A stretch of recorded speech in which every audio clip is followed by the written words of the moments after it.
Mensajes de salvación espiritual, para escuchar. Título de este mensaje: Siguiendo la trayectoria de Abraham, en la Biblia. Vídeo número 144.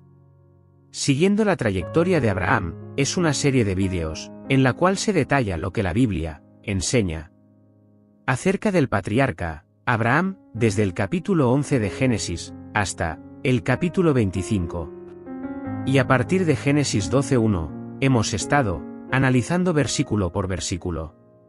En este vídeo de hoy, vamos a estar meditando acerca de Génesis 23:1 de la Biblia, y también acerca de Génesis 23:2, comenzando con Génesis 23:1. Génesis 23:1, dice: Fue la vida de Sara 127 años, tantos fueron los años de la vida de Sara. Génesis 23:1. Los detalles de Génesis 23:1. Sara, la esposa de Abraham, es la única mujer de la Biblia de la cual se menciona cuántos años vivió. Muchos cristianos modernos consideran a Sara como madre de naciones, porque, en Génesis 17:16, acerca de Sara Dios dijo a Abraham: la bendeciré, y también te daré de ella hijo, sí, la bendeciré. Y vendrá a ser madre de naciones, reyes de pueblos vendrán de ella. A ninguna otra mujer de la Biblia Dios le ha revelado tan altos honores como a Sara, ni siquiera. Acerca de la Virgen María, la Biblia habla acerca de la muerte de María. Aunque por medio del arcángel Gabriel, Dios habló a María diciéndole: Salve, llena eres de gracia. El Señor es contigo, bendita eres entre las mujeres. En Lucas 1:42. Mas, está claro que Dios exaltó más a Sara que a la Virgen María, la que fue la madre de Jesús el Salvador. De hecho, en idioma hebreo, el nombre Sara quiere decir madre de naciones. Lo que el mensajero de Dios llamado Gabriel dijo a la Virgen María, cuando este arcángel pronunció: bendita tú entre las mujeres, Lucas 1:42, esto básicamente quiere decir que las bendiciones de María serán sobresalientes entre las bendiciones que recibirán las mujeres. Estas bendiciones de María se manifestarán después de la segunda venida de Cristo. Aunque ya la Iglesia Católica se las atribuye a la Virgen María. Pero eso es una herejía, porque la Iglesia Católica no tiene autoridad para dictar el estatus espiritual de alguien que ya pertenece al ambiente espiritual. Solo Dios puede hacer esto desde su trono. Por ahora, a la Virgen María debemos dejarla tranquilita, y nosotros solo debemos adorar a Dios al estilo de María, porque esto es algo que agrada a Dios. La grandeza de Cristo se manifestó después que Dios le resucitó, y lo mismo le va a suceder a la Virgen María, que la grandeza de ella se manifestará después que Dios la resucite, y Dios en la Biblia dice que resucitará a todos sus hijos al mismo tiempo, y la Virgen María estará incluida entre los que resucitarán. Dios resucitará a todos sus hijos juntos al momento de Cristo regresar de nuevo. Pues, así lo dice en 1 de Corintios 15:52. Y 1 de Tesalonicenses 4:16-17, en la Biblia. En el presente, la Virgen María está como un alma en descanso allá, en el paraíso. El alma de un hijo de Dios que está en descanso no tiene la capacidad para adorar a Dios, ni tiene la capacidad para ayudar a personas que viven en el planeta Tierra. Cuando Sara tenía 89 años, ella salió embarazada por primera y por última vez. Sin embargo, este fue un embarazo especial. Nosotros estuvimos viendo que la causa probable por la cual Abraham y Sara se mudaron de un modo precipitado, desde el encinar de Mamre al territorio de Gerar, ver Génesis 21, fue por causa de que ellos dos sufrieron una transformación física en sendos cuerpos. Pues naturalmente hablando, era un imposible que Sara resultara embarazada. Y ella resultó embarazada de Abraham. Acerca de la imposibilidad de salir embarazada, por lo menos. Esa fue la convicción de Sara misma según vemos, en Génesis 18, 10-12. Todo apunta al hecho insólito de un rejuvenecimiento. Pues parece que, por lo menos Sara fue rejuvenecida por Dios, y todo indica que Abraham también, para que Sara físicamente pudiera concebir, dar a luz, y dar de pecho, a su bebé, Isaac. Cuando ya Sara era de 90 años. Dios quiso que Sara, a sus 90 años, tuviera a Isaac, tal como lo hace cualquier mujer, en condiciones de engendrar hijos. Lo más probable fue que el rejuvenecimiento causó, primero, a que Abraham y Sara se mudaran deprisa desde el encinar de Mamre a Gerar. Ver Génesis 21, lugar este donde los habitantes no los conocían, ya que, al ser rejuvenecidos, las personas en Mamre se tornaron hostiles, o insoportables, y fastidiosas, hasta el punto de que Abraham y Sara se vieron obligados a huir de la hostilidad en Mamre. Segundo, el rejuvenecimiento también motivó a que Abimelec, el rey de Gerar, se extasió con la nueva belleza de Sara, ya que cuando Sara llegó a Gerar, ella tenía 89 años. Y es lógico que el rey Abimelec no se iba a enamorar de una anciana de 89 años. Ver Génesis 22. Notemos, entonces, los privilegios extraordinarios que Dios otorgó a Sara, la esposa de Abraham. Pero debemos tener en cuenta que Dios no otorga privilegios arbitrarios o injustos. Dios debió tener razones para privilegiar a Sara. Abraham es mencionado como el padre de la fe, aunque esta frase no se encuentra en la Biblia. De ahí es que también algunos cristianos han querido contraponer a Sara como la madre de la fe. Lo más cercano a esto lo encontramos en Hebreos 11:11, donde leemos: por la fe también la misma Sara, siendo estéril, recibió fuerza para concebir, y dio a luz, aun fuera del tiempo de la edad, porque creyó que era fiel quien lo había prometido. ¿Qué es la fe? Hebreos 11:1 lo dice claramente, cuando declara: es, pues, la fe la certeza de lo que se espera, la convicción de lo que no se ve. Nosotros podemos ver cómo Dios trabaja con sus hijos, humanos, en lo más profundo de los corazones. Pues Dios examina los corazones de las personas, de modo tal que cualquier individuo que aparenta ser una persona de baja calaña, Dios puede que lo ve muy diferente a eso. Sara provenía de una familia idólatra, y es posible que cualquier persona pudo haber juzgado mal a Sara debido a su origen idólatra. Además, en Josué 24:2 de la Biblia, leemos: así dice Yahvé, Dios de Israel, vuestros padres habitaron, antiguamente, al otro lado del río, esto es, Taré, padre de Abraham, y de Nacor, quienes servían a dioses extraños.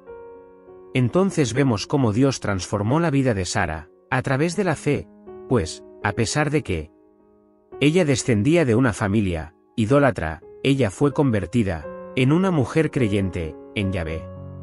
Por eso, debemos confiar en Dios de que Él nos limpiará cada vez más de nuestras inmundicias.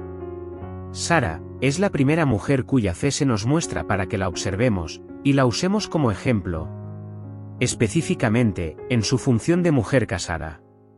Para hablar de Sara, como de cualquier otro personaje de la Biblia, debemos comenzar con Dios, ya que, en Sara, Dios derramó su gracia y demostró su poder, lo cual desafió toda lógica humana.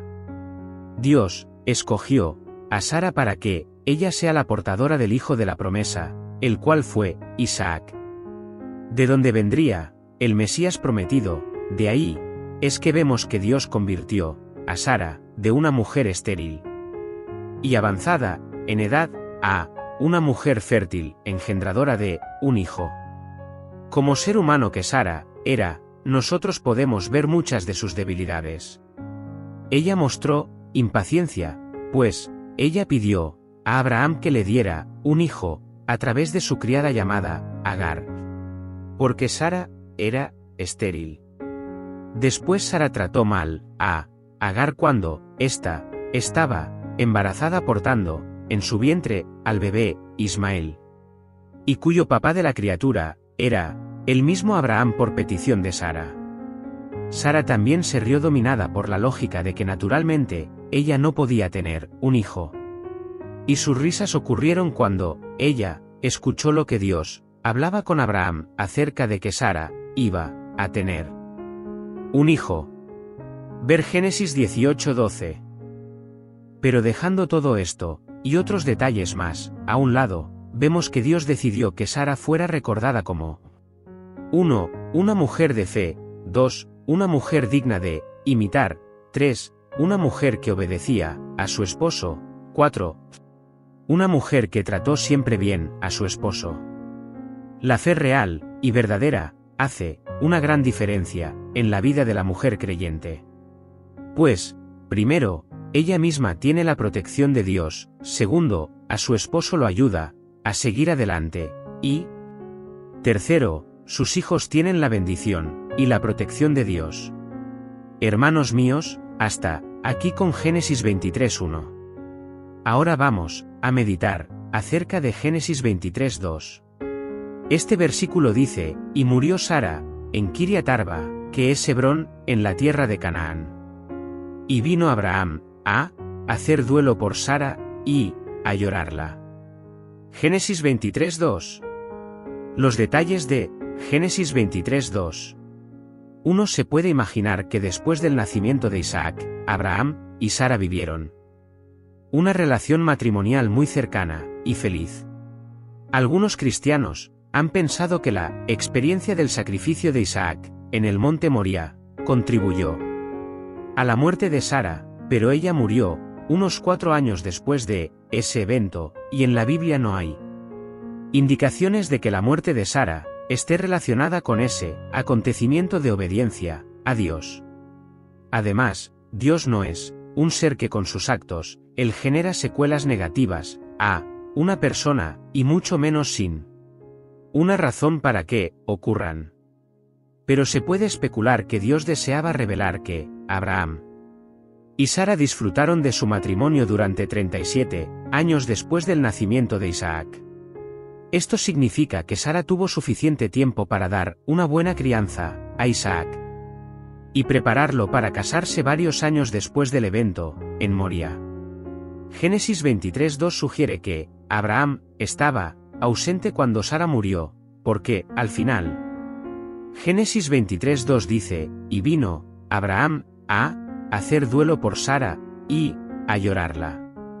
Pero, ¿por qué estaría Abraham ausente de Sara? Kiriat Arba estaba, o está, a unos 35 kilómetros al noreste de Berseba. La ciudad de Abraham, y a 4 kilómetros al sureste del encinal de Mamre, y este fue un lugar donde Abraham y Sara vivieron. ¿Acaso Sara se quiso ir a vivir a Kiriat Arba, y Abraham no quiso dejar su ciudad, Berseba? Números 35:15, en la Biblia, dice: estas 6 ciudades serán de refugio para los hijos de Israel, para el extranjero, y el que habite entre ellos, para que huya allá cualquiera que hiera de muerte a otro sin intención. Esta escena nos habla de los tiempos cuando Moisés estaba dirigiendo al pueblo de Dios en el desierto. Una de estas ciudades de refugio fue Kiriat Arba, es decir, Hebrón, en la región montañosa, en Judá. Josué 27, en la Biblia, provee referencia acerca de esto. Kiriat Arba fue fundada por una persona gigante llamada Arba, y su nombre significa la ciudad de Arba.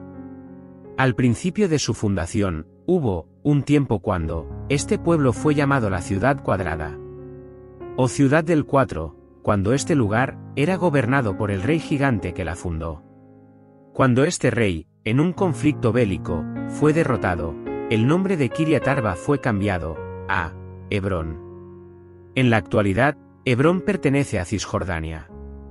El comentarista bíblico llamado Herbert C. Leupold, acerca de esto, escribió: cualquier cosa que Abraham hubiese estado haciendo, en el momento de la muerte de Sara, él vino, cuando recibió la noticia, a hacer duelo por Sara, y a llorarla.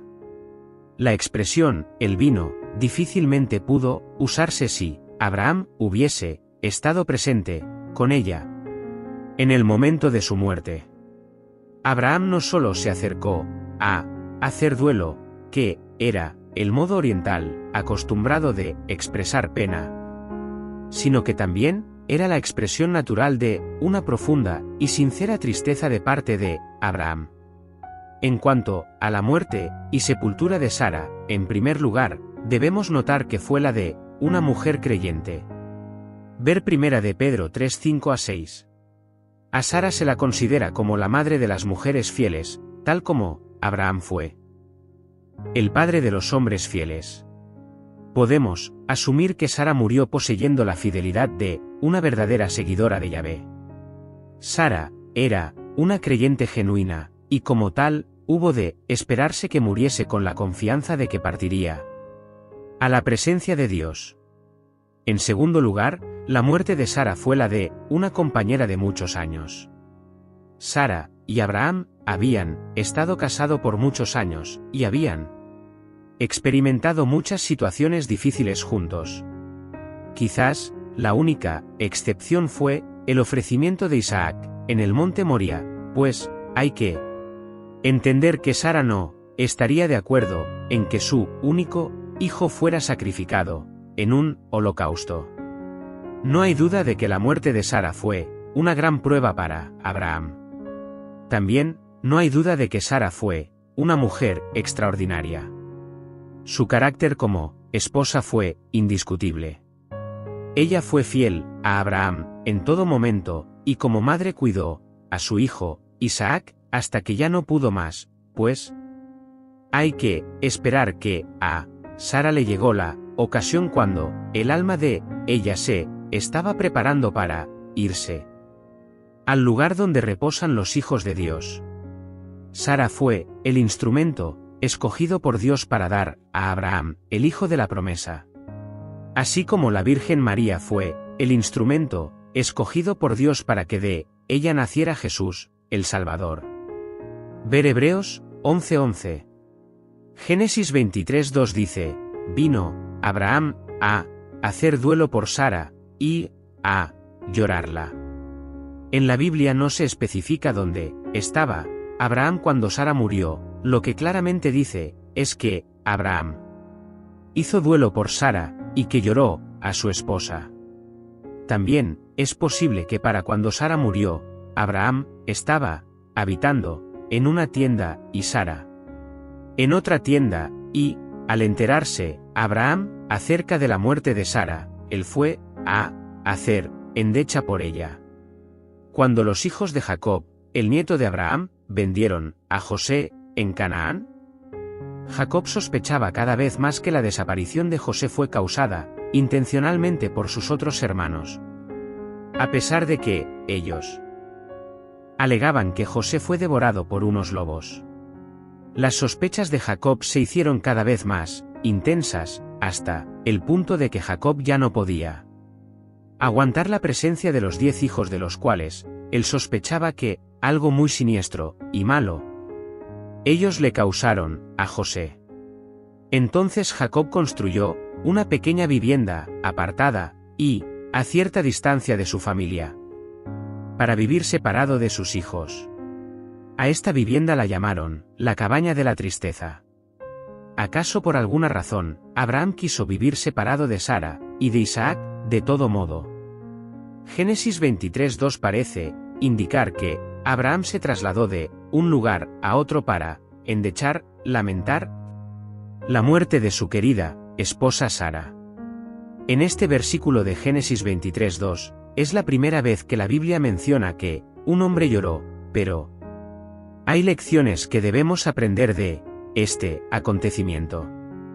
La Biblia no dice que Abraham lloró cuando Dios le ordenó que saliera de Ur de los Caldeos hacia la tierra prometida, ver Génesis 12:1. Hasta donde se sabe, Abraham tampoco lloró cuando su sobrino Lot, quien siempre le acompañaba, fue llevado cautivo. Génesis 14, 12-16. Ni se menciona que Abraham llorase cuando Dios le pidió que llevara a Isaac al monte Moría y ofreciera a Isaac en un sacrificio. Sin embargo, esta vez, al ver a Abraham a Sara muerta en su lecho, Abraham hizo duelo y lloró. Hay momentos, hermanos, cuando no se puede evitar el tener que llorar. Nota. Estimados amigos y hermanos en la fe, esperamos que seguirán escuchando y viendo estos vídeos cada vez que publiquemos uno. No dude usted en reenviar a alguien cada vídeo.